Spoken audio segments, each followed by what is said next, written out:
Hai, perkenalkan, nama saya Pendaputan Saragi. Saya mahasiswa di Universitas Putra Batam. Saya mahasiswa semester. Di sini saya akan menjelaskan materi tentang infrastruktur keras non-fisik. Ini merupakan tugas dari mata kuliah perekonomian Indonesia. Infrastruktur non-fisik itu berhubungan dengan fasilitas, fungsi, utilitas publik yang terdiri dari air bersih, pasokan listrik, jaringan telekomunikasi, dan pasokan.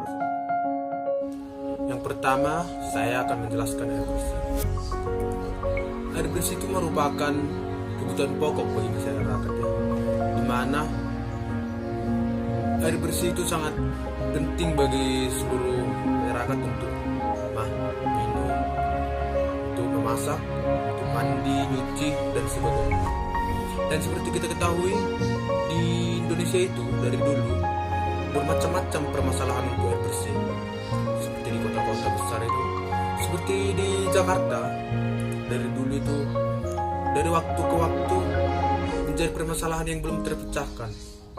Karena warga yang didominasi oleh kalangan ekonomi menengah ke bawah dipaksa untuk menentukan pilihan dan memenuhi kebutuhan air bersihnya. Pilihan tersebut yaitu membuat sumur tanah atau membeli dari perusahaan daerah minum atau PDAM. Pilihan tersebut mungkin bagi warga miskin dan ekonomi menengah ke bawah bukanlah pilihan yang mudah, mengingat jika menggali sumur air tanah, warga harus mengeluarkan biaya yang tinggi, sementara jika membeli dari PDAM, biaya berlangganan setiap bulan juga bisa dibilang tidak murah. Oleh itu bisa dipastikan rata warga memilih membangun sumur karena biaya hanya sekali saja. Tapi sebenarnya air bersih itu berawal dari diri kita sendiri, dari kesadaran diri sendiri. Dimana seperti di kota Jakarta itu, dari dulu kita tahu banyak sungai-sungai yang bisa digunakan untuk sumber air bersih. Tapi karena kesadaran masyarakat yang kurang, sungai menjadi tercemari karena masyarakat banyak yang membuang sampah sembarangan atau membuang limbah-limbah sembarangan, yang membuat sungai itu menjadi kotor atau bahkan airnya itu tidak bisa digunakan sama sekali karena udah seperti lumpur. Dan maka dari itu sebenarnya air bersih itu tergantung pada kesadaran diri kita. Jika kita menjaga lingkungan dengan tidak membuang sampah sembarangan, menanam pohon, tidak menebang pohon sembarangan, pasti sangat membantu untuk air bersih. Biarpun tidak semudah yang kita bayangkan pemerintah melakukan penyaluran air bersih atau mendapatkan air bersih, tapi sekecil mungkin kita dapat menjaga. Nah, untuk materi air bersih cukup. Yang kedua, saya akan menjelaskan penyediaan pasokan listrik. Seperti yang kita ketahui, di Indonesia itu dari dulu itu masih belum terpecahkan masalah pasokan listrik karena masih banyak masyarakat yang belum mengenai, seperti di pelosok dan di perkotaan pun, biarpun udah mendapat listrik, tapi masih banyak pemadaman secara bergilir.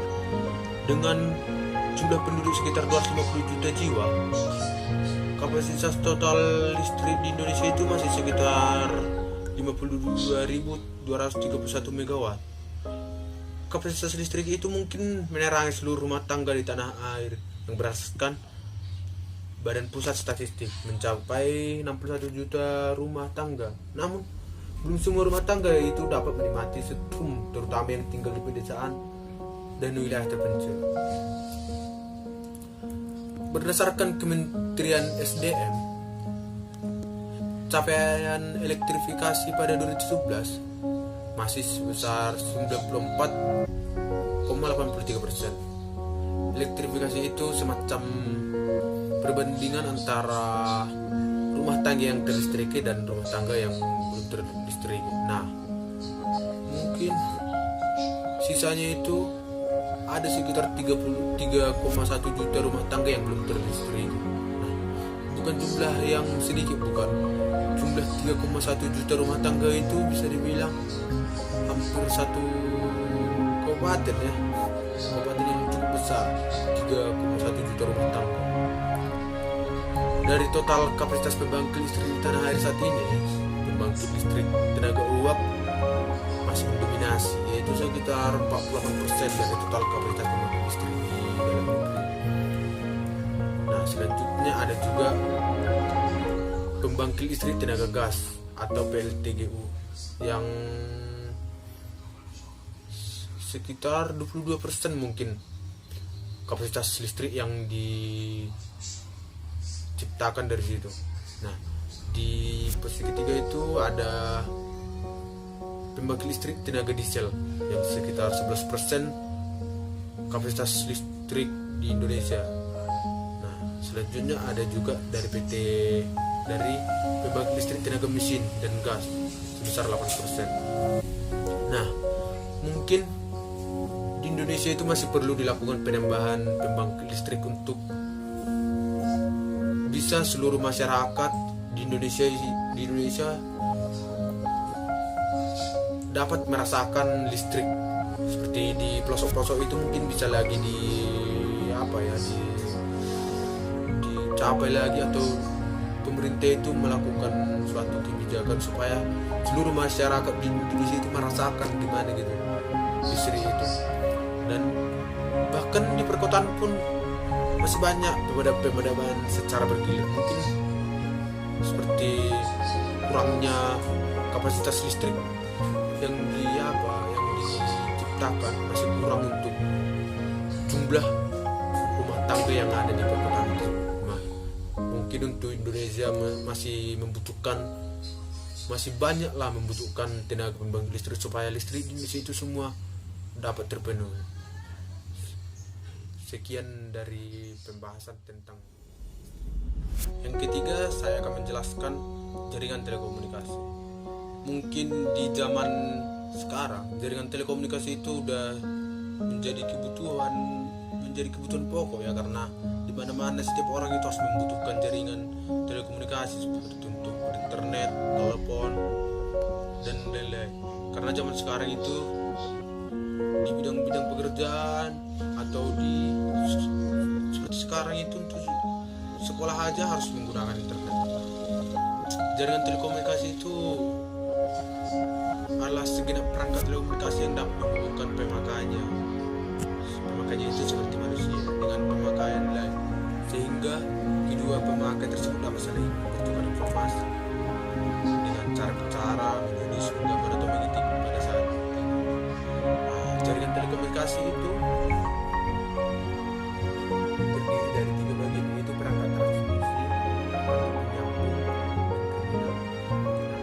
Untuk Indonesia sendiri, mungkin jaringan telekomunikasi masih udah dibilang udah maju lah ya, tapi masih banyak juga yang belum dapat merasakan. Seperti di pedesaan itu jaringan telekomunikasi itu masih sangat minim ya.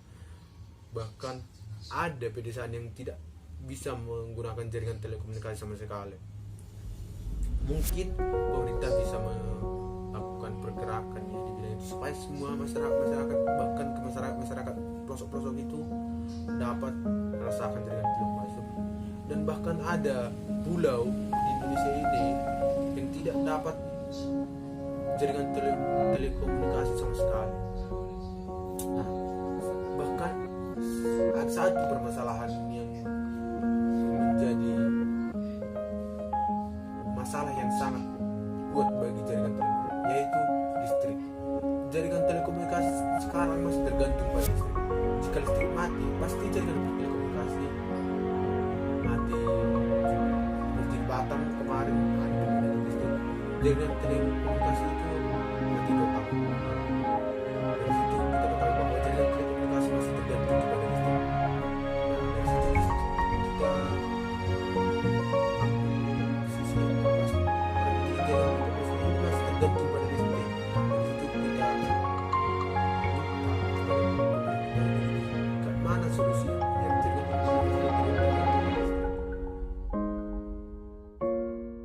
Sekian untuk materi kali ini. Jika ada ucapan atau kata yang salah, saya minta maaf.